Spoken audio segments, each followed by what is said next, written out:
bienvenidos a este segundo capítulo del Radar Sostenibilidad que estamos desarrollando como proyecto conjunto El País Retina y Banco de Santander.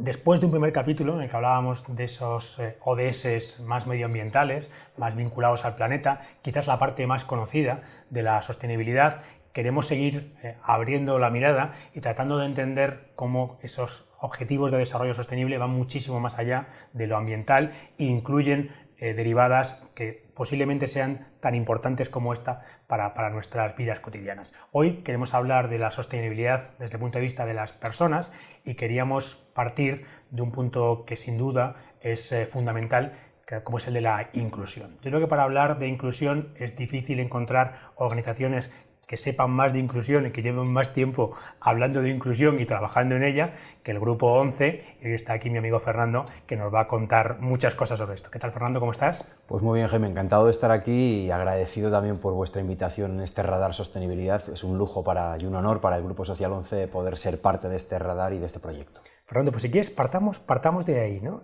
Porque cuando hablamos de sostenibilidad muchas veces no nos acordamos de que la inclusión es una parte fundamental de esa evolución hacia un mundo más sostenible. Desde esa perspectiva general, ¿qué rol juega la inclusión en las estrategias de sostenibilidad corporativas? Bueno, pues yo creo, Jaime, que aquí la inclusión debe ser, utilizando también las mismas premisas, fundamentos, planteamientos teóricos, pero sobre todo prácticos y con un enfoque de personas, al que hacías antes referencia. La inclusión tiene que ser un elemento transversal a cualquier actuación, a cualquier propuesta, a cualquier iniciativa o a cualquier proyecto concreto relacionado con la sostenibilidad. Yo creo que la inclusión, al igual que la sostenibilidad, forma parte de manera transversal hoy en día de la agenda de las organizaciones, desde el punto de vista corporativo, desde el punto de vista público, privado. La inclusión debe ser también un elemento transversal desde ese punto de vista de los diferentes proyectos, actuaciones y sobre todo retos que tenemos las organizaciones y en particular las empresas hoy en día, de cara a esa Agenda 2030. Tú en el Grupo Social 11 tienes la responsabilidad de la sostenibilidad. Además, dentro del grupo tenéis multitud de iniciativas en torno a la sostenibilidad. Cuéntanos cómo entiende Grupo Social 11 la sostenibilidad y cuáles son esos planes de sostenibilidad que estáis desarrollando. Muy bien, pues bueno, yo creo que el compromiso fundamental del Grupo Social 11 es el compromiso con las personas. Antes hacía referencia a esa perspectiva de enfoque personas. Yo creo que si hay algo que nos define desde el punto de vista de los retos, de los objetivos, también es mejorar la vida de todas las personas, con y sin discapacidad, con el objetivo puesto fundamentalmente desde nuestro origen en las personas con discapacidad, y lo hacemos a través de una dirección también que existe en el Consejo General de la ONCE, donde se marcan, se proponen, se estudian esas estrategias y esos objetivos que afectan al Grupo Social 11 y en sus diferentes áreas ejecutivas, en la ONCE, en la Fundación 11 y en Ilunion, en el grupo de empresas. Todo esto con un enfoque adaptado a cualquiera o a cada una de las iniciativas o cada una de las áreas ejecutivas, evidentemente desde el punto de vista de juego responsable en el caso de 11, con ese objetivo principal y con ese enfoque también característica peculiar de nuestra actividad como operadores de juego responsable. Desde el punto de vista de la formación, el empleo, la accesibilidad también, en el caso de la Fundación 11, y desde el punto de vista de las iniciativas empresariales, en el caso de Ilunion. En nuestro caso, yo creo que a nivel de grupo y de Grupo Social 11 en general, hay un punto también que tiene que ver y se conecta con las personas, y es el de las alianzas. En terminología de los ODS, ese Objetivo de Desarrollo Sostenible número 17, que creo que recoge perfectamente todos los anteriores, y recoge los anteriores en formato de esos retos de lo local, de lo global, pero sobre todo en ese formato de colaboración, de partenariado, de alianzas con otros. Nosotros, hacía referencia a nuestro compromiso, también nuestro trabajo, desempeño en materia de inclusión. Somos lo que somos gracias al trabajo de muchas organizaciones, de muchas personas que más allá del Grupo Social 11 nos ayudan, están con nosotros en diferentes proyectos, en diferentes iniciativas. Incluso también yo lo haría extensible a esa colaboración de la sociedad española en general a través de la colaboración con los productos de juego responsable de la propia ONCE. Creo que esto va de alianzas, creo que el futuro va de alianzas, y el futuro, además de ser mucho más responsable para todas las organizaciones, tendrá un formato de alianzas o no serán tan reales o con tanto impacto como las que imaginamos ahora mismo. Vosotros, y lo decías bien, tenéis una derivada importantísima que tiene que ver con el empleo, ¿no? Sí. ya sea directamente dentro del grupo, en cualquiera de sus distintas entidades, pero también, como decías, trabajando con terceros, ¿no? Ese rol que lleváis también años haciendo de buscar la inclusión, vuelvo a insistir, no solamente dentro del grupo, sino también trabajando con terceros. En estas colaboraciones con terceros, en estas alianzas de las que hablabas tú, estáis también haciendo un ejercicio interesante de crear empleo también alguna perspectiva sostenible. Cuéntanos también algunas de estas alianzas que tenéis de cumplir ese objetivo de crear empleo, que ya es por sí un objetivo sostenible, a la vez dando respuesta a otros de los objetivos de desarrollo sostenible. Pues efectivamente, te diría, Jaime, que aquí se ponen de manifiesto de manera tangible, de manera práctica, de manera más operativa, todo lo relacionado con los ODS, desde esa perspectiva de educación, en los ODS el número 3, el número 4, el número 5 también, la perspectiva de igualdad de género muy importante también para nosotros, teniendo en cuenta esas situaciones de doble discriminación también en los casos de mujeres con discapacidad, con discapacidad y en un entorno rural, mujeres con discapacidad intelectual, en fin, todo esto forma parte, como te comentaba antes, de manera transversal y están conectados los diferentes objetivos de desarrollo sostenible en todos y cada uno de nuestros proyectos. Al hilo de tu comentario sobre ese impacto positivo en materia de sostenibilidad medioambiental, porque tenemos el foco puesto en las tres vertientes, en la parte de gobernanza o buen gobierno, excelencia en el gobierno corporativo, impacto social, que es quizás por lo que más se nos conozca, y también la perspectiva del impacto medioambiental. Creemos que todo lo relacionado con el empleo verde, con los nuevos empleos verdes, con esos nuevos entornos también de empleo, también tiene que estar presente la discapacidad. Hacemos un ejercicio casi diario de buscar esos nuevos yacimientos de empleo para personas con discapacidad, con todo tipo de discapacidades, y aquí hemos dado pasos importantes en los últimos años a la hora de generar empleo, nuevos negocios en un entorno como el ámbito de los reciclados, la recuperación de residuos RAES, donde ya tenemos un proyecto en León, en un ámbito rural, donde más del 90% de la plantilla son personas con discapacidad dedicadas a esa recuperación, a esos reciclados de determinados productos dentro de esa etiqueta de productos RAES. Hemos replicado este negocio en Madrid, en un entorno también rural, en Campo Real, y estamos dando nuevos pasos y creando nuevos empleos en materia de logística de última milla, un nicho de empleo creciente en los últimos tiempos o en los últimos años, y donde creemos también que merece la pena apostar por ese empleo de calidad para personas con discapacidad, y una logística de última milla, o logística también, o movilidad que sea sostenible y con un impacto medioambiental pues neutro en carbono y con otros retos que incluimos dentro de estos proyectos. Nosotros, uno de los objetivos del radar, aparte de conocer pues, algunos de los casos de las organizaciones que estáis más avanzadas en sostenibilidad, es también transmitir a las que lo están menos esta necesidad y este camino que algunos habéis emprendido.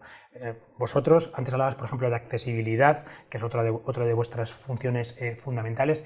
¿Cómo animar a empresas de todos los sectores, a empresas que todavía están a lo mejor en otro momento de su evolución, a apostar por la inclusión y por la accesibilidad, que al final son dos partes casi de lo mismo, ¿no? Son dos maneras de ver lo mismo, y cómo hacerles entender que esto también es una parte del negocio, ¿no? Que esto no solamente hay que hacerlo porque hay que hacerlo, sino que desde el punto de vista del negocio esto también tiene un retorno. Pues efectivamente, yo te diría, Jaime, que todas estas iniciativas o todo este tipo de políticas, en todos los casos, la buena noticia, la gran noticia es que todas aquellas organizaciones que han iniciado esta senda de apostar por la inclusión, apostar por la sostenibilidad, apostar por la generación de empleo de personas con discapacidad, con otros colectivos en riesgo de exclusión y colaborando con entidades también de referencia, no hay ninguna empresa, no hay ninguna organización que se haya arrepentido, haya rectificado o haya dado marcha atrás. Al contrario, el reto es cada vez mayor. El reto tiene un impacto no solo desde el punto de vista de la R de reputación, sino de la R de rentabilidad y de la R de reconocimiento también de otros públicos, otros grupos de interés y otros entornos más allá de la propia organización. Tenemos proyectos compartidos en ese formato de alianzas con Fundación Repsol, con Enagas, tenemos un foro Inserta con las principales empresas en el ámbito, las principales empresas españolas que están operando en España, multinacionales que operan en España también, donde apuestan y se apuesta por la creación de empleo para personas con discapacidad, y donde una vez más se confirma que el futuro será cada vez más social, más sostenible y esas organizaciones serán más sociales y más sostenibles o no serán. Yo creo que esto es equiparable también al ámbito del liderazgo. El liderazgo, dentro de estas experiencias empresariales a las que hacía referencia o foros en los que estamos trabajando, confirma que el liderazgo será socialmente responsable o será otra cosa, pero no será liderazgo. Para terminar, y un tema que yo creo que es importante y que introducías tú, ¿no? Hay un ODS explícitamente sobre diversidad y sobre diversidad de género.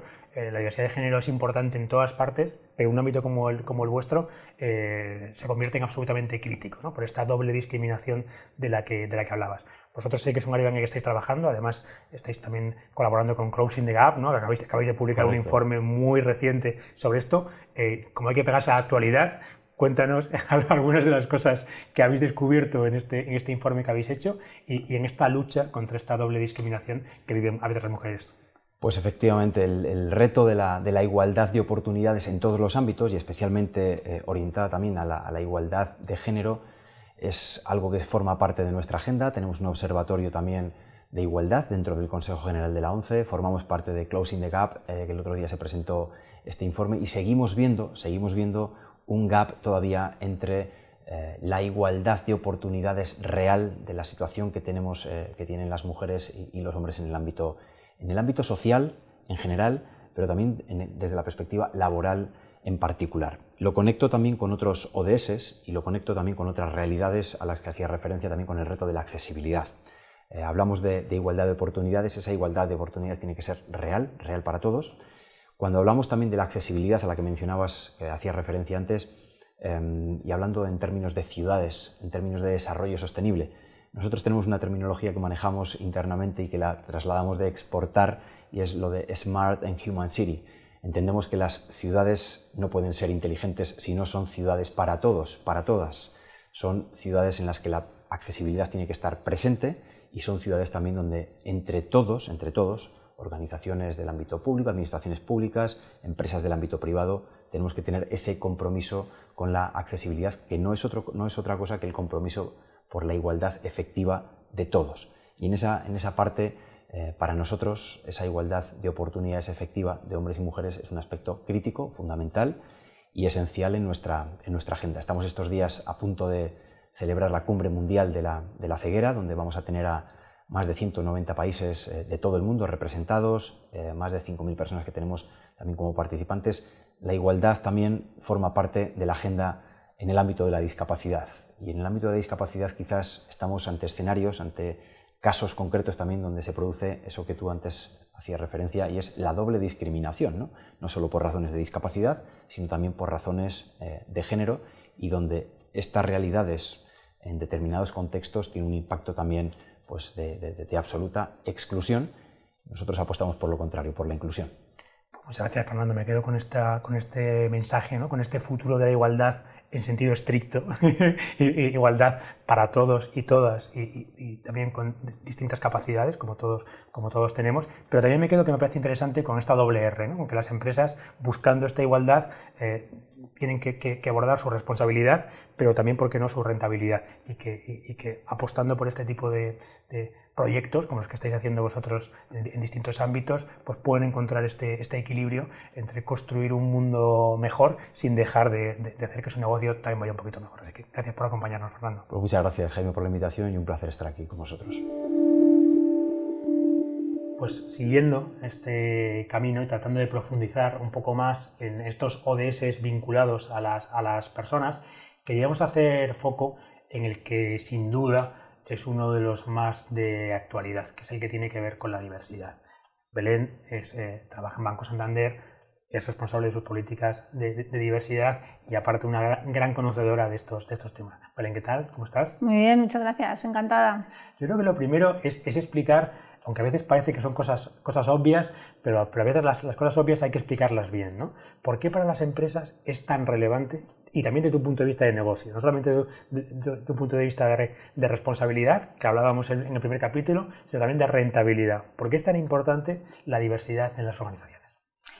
Pues mira, Jaime, la diversidad es súper importante por distintos temas. El primero y el que es más conocido quizás es que si tú tienes plantillas y equipos que son diversos, que son de distintos culturas, de distintas edades, de distintos backgrounds, con distintas formas de pensar, los procesos creativos van a ser mejores, o sea, van a poner más ideas sobre la mesa, van a abordar desde distintas ópticas un producto, un lanzamiento de algo, un proceso, con lo cual fomenta la innovación. Y esta es una de las primeras cosas que siempre se habla cuando estás hablando de innovación y de diversidad, es lo primero que sale, ¿no? Lo segundo es que es bueno para tu negocio en términos de atracción de talento.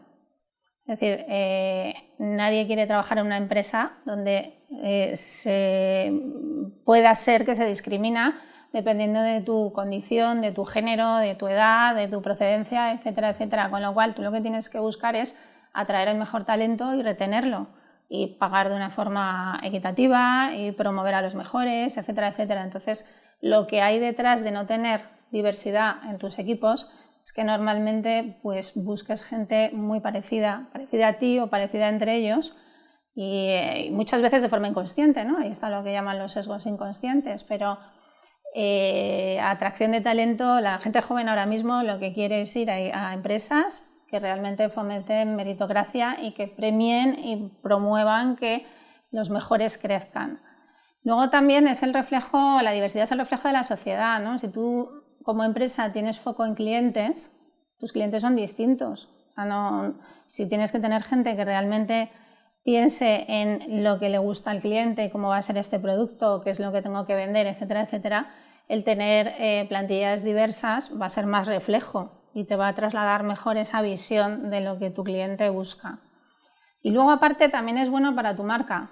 O sea, las empresas, sobre todo las grandes, que sabes que tenemos muchos temas de índices de Bloomberg, Dow Jones, etcétera, etcétera, el hecho de manejar bien todos estos temas pues te premia o sobre todo te penaliza no hacerlo. O sea, tu marca se puede ver perjudicada y ahora mismo con lo que tenemos de redes sociales, etcétera, donde enseguida sacan una foto de cualquier cosa, ¿no? Una promoción del programa de no sé qué, donde todo el mundo es igual, o alguien que cuente una experiencia que haya tenido en algún proceso de selección donde le han hecho alguna pregunta rara relacionada con algunos de los temas que intentamos evitar, pues te puede perjudicar mucho como marca.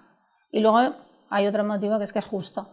Hemos dicho que hablemos de negocio, pero es que aparte es justo, ¿no? Justo no discriminar y que tu empresa sea ética y justa. Claro, que ese es por donde hay que empezar, ¿no? Y debería ser suficiente, sobre todo a esta altura de la película, decir, oye, es que es lo justo y todos deberíamos tratar de trabajar en un futuro que fuera más justo para todos, ¿no? Y si es justo para todos, pues es para todos, ¿no?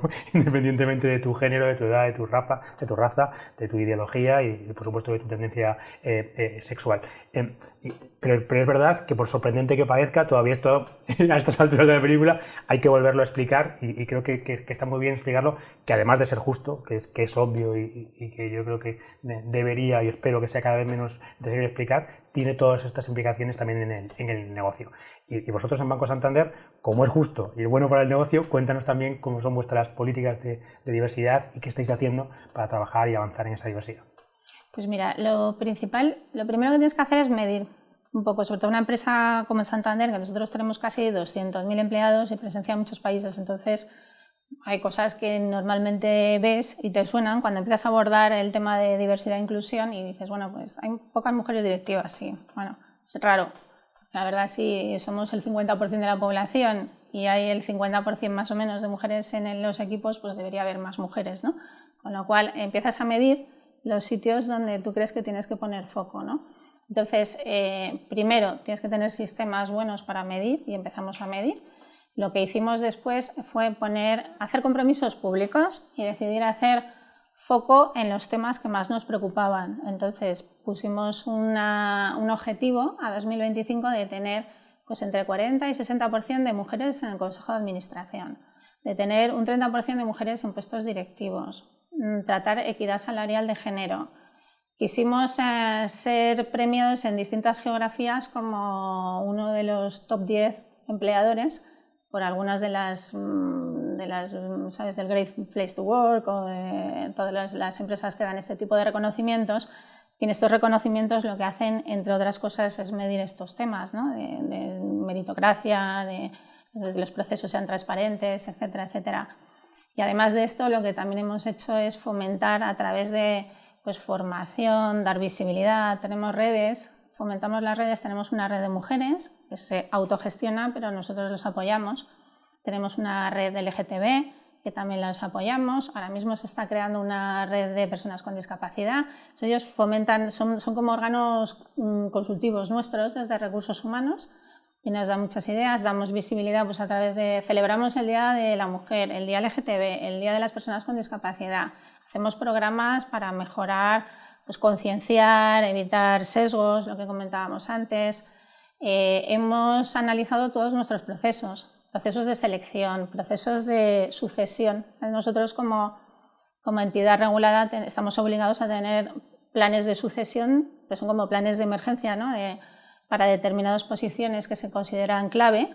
Pues ahí lo que también estamos haciendo es ver un poco cómo fomentamos la diversidad y que realmente haya candidatos diversos a la hora de planificar.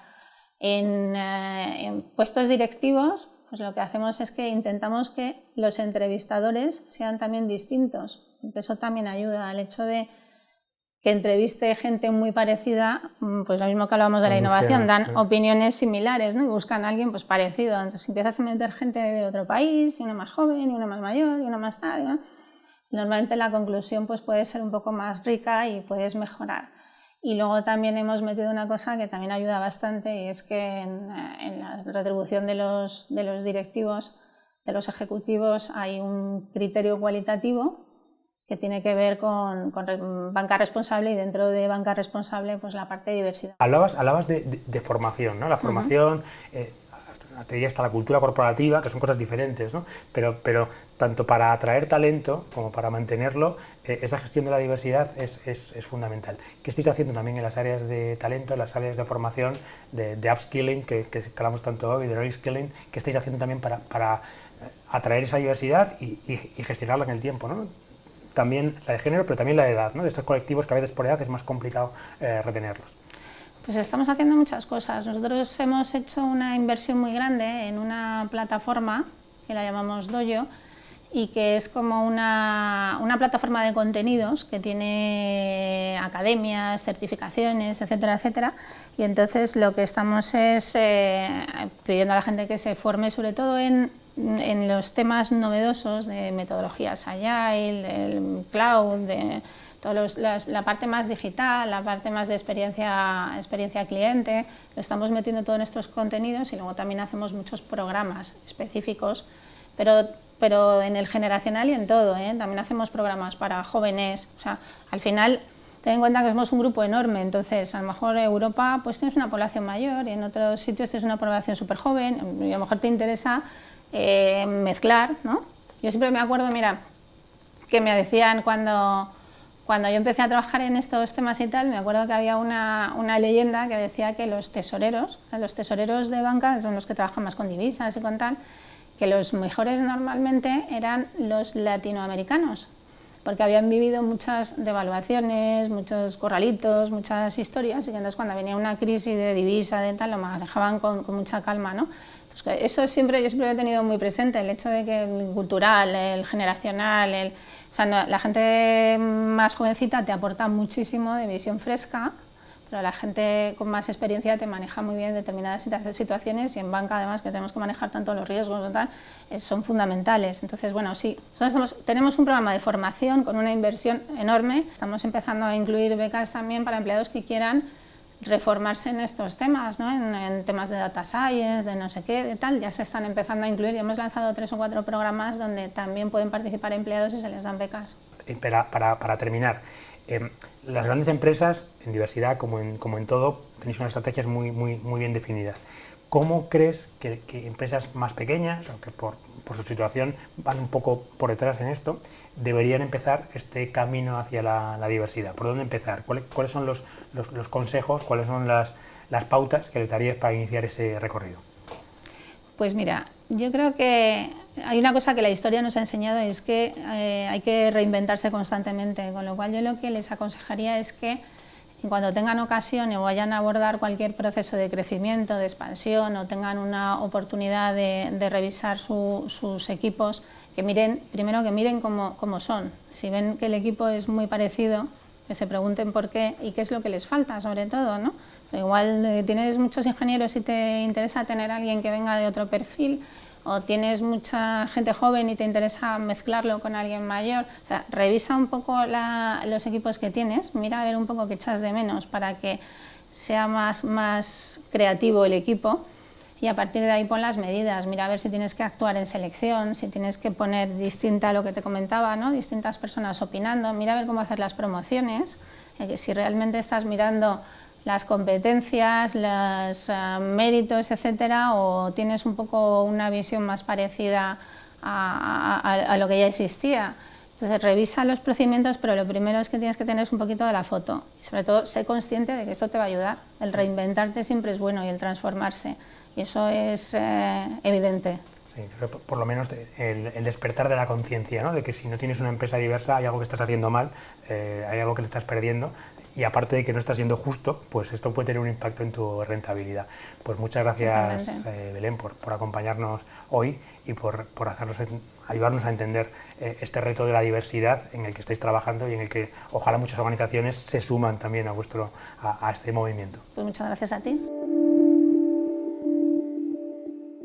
Vamos a terminar este segundo episodio, esta segunda etapa de nuestro recorrido por los ODS, con una invitada muy especial. Ella es Clara Arpa. Clara es la presidenta del Pacto Mundial de las Naciones Unidas aquí en España, y además es la CEO del Grupo ARPA, una empresa familiar que lleva años apostando por estas iniciativas. ¿Cómo estás, Clara? Pues muy bien, muchas gracias. Estoy muy bien y muchísimas gracias por invitarme a participar. Además te invitamos con este doble rol que tienes, de empresaria y además asociativo, ayudando también a que otras organizaciones se vinculen a este tipo de objetivos. Yo quería empezar preguntándote por esta parte más general, ¿no? Por el rol que tienen las organizaciones hoy en la consecución de los ODS en general, pero muy particularmente en estos ODS persona, en estos ODS a veces que llamamos blandos, ¿no? O menos vinculados al planeta, que a veces, ¿no? Son los grandes olvidados en algunas iniciativas corporativas. ¿Qué pueden hacer hoy las empresas y cómo las estáis movilizando para avanzar en este sentido? Bueno, tenemos un reto fascinante por delante, y yo creo que además hay que mirarlo con una visión muy positiva. Tenemos que empezar a pensar y a movernos, a accionar, a producir, a consumir en clave de sostenibilidad. Entonces, para esto las empresas, por supuesto, son el motor.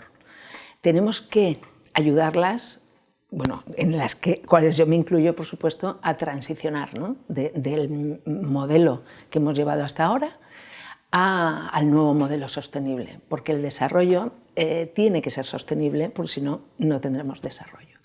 El caso es que primero hay que entender lo que es el desarrollo sostenible. Tenemos que tener en cuenta que todo el mundo lo asimila, ahora ya menos, ¿no? Pero sobre todo a medio ambiente, planeta, cooperación, este tipo de cosas. Y cuando es algo relativamente más sencillo de entender. Nosotros tenemos unos recursos que están en este planeta, que los utilizamos pues, para consumir bienes y servicios, y cada vez somos más habitantes. Ahora mismo seremos cerca de 8.000 millones. Tardamos 1.000 millones de años en ser 1.000 millones de habitantes, y en 70 años hemos subido 5.300. O sea, estamos tirando de unos recursos que gracias a la tecnología y a la innovación vamos a poder hacer que nos lleguen a todos, pero los recursos son los mismos que teníamos hace 1000 años. Entonces, teniendo en cuenta que nos tenemos que desarrollar con estos recursos, lo que tenemos que hacer es que sea sostenible en el tiempo. ¿Vale? Entonces, en eso contamos con el gran papel de las empresas, porque las empresas, al fin y al cabo, están constituidas por personas. Y la agenda y los objetivos de desarrollo sostenible no dejan de ser algo del individuo. Y así es como lo vemos. Es interesante esta visión, ¿no? De que al final las organizaciones, que a veces lo hablamos como entes abstractos, son un conjunto de personas, ¿no? Es un conjunto de personas. Y que el compromiso de la organización parte del compromiso de las personas. Los ODS, como siempre decimos, ¿no? Son 17, de ellos 5 son los más vinculados a planeta, pero hay otros 12, ¿no? Hay otros 12 en que cada organización tiene que encontrar también cuál es su capacidad de avanzar en algunos concretos. Vosotros también en el pacto insistís mucho en esto, ¿no? Que cada empresa tiene que entender dónde está su impacto. Lo que pasa es que nosotros hemos hecho una nueva estrategia, porque yo llego a la presidencia del Pacto Mundial de la Red Española, pero porque estoy en la junta directiva a nivel internacional. Y a nivel internacional, en UN Global Compact se ha hecho una nueva estrategia donde nosotros vamos a poner el foco sobre todo en 5 de ellos. En el de género, en el de 8, que es trabajo y crecimiento económico, en el 13, que es planeta, en el 16, que es paz y administraciones fuertes, y en el 17, que son las alianzas. Creemos que realmente impacta mucho más en la empresa. Yo hubiera añadido uno más, que es el 12, que es consumo y producción responsables, porque a mí me parece que eso es como el eje por lo que tiene que moverse todo. Pero, ¿y por qué en estos 5? Porque creemos que la empresa es un motor muy fuerte para vincular a la plantilla. Porque, como te he dicho, las empresas realmente las formamos personas y las organizaciones se forman por personas. Y tenemos la oportunidad de influir en la gente que trabaja en estas empresas, haciendo los bienes o los servicios, ¿vale? Y yo creo que es un vehículo muy potente y es un altavoz muy importante para, en la medida de lo posible, nosotros influyamos en términos de sostenibilidad para que ellos luego, a su vez, en sus casas, puedan, en sus círculos cercanos, tener también influencia, ¿no? Hablabas, ¿no? Uno de estos 5 es ese ODS que muchos olvidan, que es el de las alianzas, ¿no? Que es el de ser capaz de entender que esto va de hacer cosas juntos y que si no es complicado avanzar. Tenemos que cambiar la forma de cómo hemos hecho las alianzas hasta ahora, porque no nos ha ido muy bien. Pero sí que es verdad, o sea, nosotros tenemos que tener alianzas empresa pública con empresa privada, con el órgano que normatiza, tenemos que tener muchas alianzas también con toda la academia científica, o sea, la academia por un lado y con la comunidad científica por otro, porque necesitamos muchísima innovación. Necesitamos muchísima innovación. Y de alguna forma tenemos que empezar a formar a la juventud que vean de otra forma cómo van a desarrollarse ellos en la vida, ¿no? Eso lo aprendamos en el colegio, cuando nos estamos formando. Nos tenemos que formar en formación profesional, pero en un término técnico, de forma que aporte valor a la transición. Porque tenemos que empezar a pensar que tenemos que realmente focalizar nuestro futuro para aportar la innovación que nos hace falta en cualquier tipo de trabajo o bien o servicio que puedas dar. Y eso es un cambio que lo tenemos que hacer entre todos, porque es un cambio global. O sea, nos tenemos que manejar de una forma totalmente distinta y ahí tenemos que ir todos juntos de la mano. Yo, Clara, me gustaría que también contaras un poco tu experiencia personal, ¿no? No solamente la del pacto, sino la de ARPA como empresa, porque muchas veces oímos las estrategias de sostenibilidad de las grandes empresas y dejamos fuera al 99% de las empresas que sois las que tenéis otro tamaño. Cuéntanos qué hace ARPA y cuál es vuestra apuesta por este modelo de sostenibilidad. Bueno, nosotros somos una empresa familiar típica del tejido industrial de este país. La fundó mi padre, la empresa. Ahora la llevo yo la llevo hace 10 años. Yo cuando llegué a la empresa, es una empresa del metal, nosotros sobre todo lo que hacemos es equipos móviles de campaña que luego se ayudan a la gente que realmente tiene que gestionar catástrofes naturales o conflictos, en fin. Hacemos una cosa un tanto, hospitales de campaña y demás. Bueno, y ya tiene que ver, ¿no? Ya tiene que ver con ese propósito. Sí, ya tiene que ver, tiene mucho que ver en el fondo. Y bueno, y vi que si quería que la empresa, yo llegué, tenía 43 años de vida en la empresa, si quería aquello que fuera sostenible en el tiempo tenía que cambiar. Pensé en hacer una estrategia empresarial basada en la responsabilidad social corporativa. Y justo cuando estábamos varios miembros de la plantilla, que además casualmente éramos todas mujeres, viendo cómo podíamos hacer esta nueva estrategia, publicaron los Objetivos de Desarrollo Sostenible. Y entonces ya, bueno, tardé un poco, pero luego lo vi clarísimo Y dije, pues ya está, ya sé lo que tenemos que hacer. Nos costó bastante entenderlo, pero una vez que lo entendimos, la verdad es que nos ayudó muchísimo el Pacto Mundial. ¿Por qué? Porque tiene las herramientas para que sobre todo las pequeñas empresas seamos capaces de meternos en este mundo que, visto un poco desde fuera, te da como miedo, ¿no? Es complejo, sí. Es complejo porque además piensas que es cosa solo de las grandes, como tú decías, pero luego no es así. Cuando tú haces una memoria de sostenibilidad, que es una herramienta que ya tiene desarrollada el Pacto Mundial, entre otras cosas porque los ODS es un invento de Naciones Unidas y el Pacto Mundial es un invento de Naciones Unidas. Entonces, Naciones Unidas pone bajo el paraguas del Pacto Mundial la implantación de la agenda, sobre todo en el sector privado, ¿no? En el público y en la economía social también, ¿no? Bueno, pues cuando haces esta memoria, realmente te das cuenta que ya estás trabajando en muchos de los objetivos y entonces esto te anima mucho. Hacemos informes de progreso para que nosotros mismos nos pongamos, bueno, pues los elementos de mejora que nos hacen falta, ¿no? Y es un poco, pues esta es brevemente la experiencia que tuvimos, ¿no? ¿Y cómo animarías? Porque yo creo que esta experiencia con la que habéis pasado vosotros, ¿no? Sí. de ver, tener la sensación, ¿no?, de que esto es algo complejo, de que a lo mejor no estás preparado, de que no tienes los recursos. ¿Cómo animarías a otras pymes que, como decimos, son la parte fundamental de esta transformación que vivimos? Pues diciéndoles que realmente las pymes somos súper responsables y que se llevarán una sorpresa el día que se pongan a ello. Lo primero, hay que tener cierta inquietud, hay que tener curiosidad. El movimiento realmente viene a través de la sostenibilidad, sí o sí. Solo hay que fijarse en los 7 pilares del Pacto Verde Europeo, que nos están marcando el camino, que confluyen perfectamente con los ODS y perfectamente con los 10 principios del Pacto Mundial. O sea, está todo como más trazado de lo que nos imaginamos. Y es mucho más fácil de lo que pensamos. Lo que pasa es que hay que ponerse a ello, hay que tener inquietud, y yo les animaría, entre otras cosas, porque es que el futuro es pasado mañana.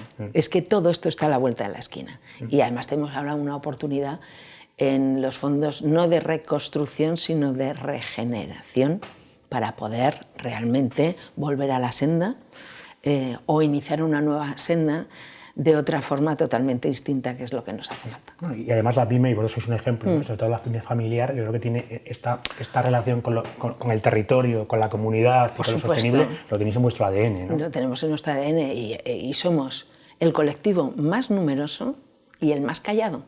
Pero al fin y al cabo, si de los 19-20 millones de empleos que se dan en España, 15 millones lo da la pyme. O sea, yo creo que somos un elemento lo suficientemente importante como para que se nos tenga mucho más en cuenta. Pues muchas gracias, Clara, Un placer. por ayudarnos a entender, y digo que por dejar este mensaje también a las pymes de que a lo mejor, aun sin saberlo, ya están iniciando este camino. Pues empezábamos el capítulo con Fernando y el Grupo 11 hablando de inclusión, continuábamos con esas políticas de diversidad del Banco de Santander, todo vinculado a las personas, y terminábamos con Clara Arpa, que como nos acaba de explicar, ve en las personas como parte de las organizaciones ese inicio de la transformación social que estamos viviendo, de ese paraguas de los Objetivos de Desarrollo Sostenible, que pasa, desde luego, por salvar el planeta, pero un planeta en el que las personas sigamos siendo una parte fundamental de ello. Así que nos vemos en un tercer capítulo para seguir hablando de prosperidad.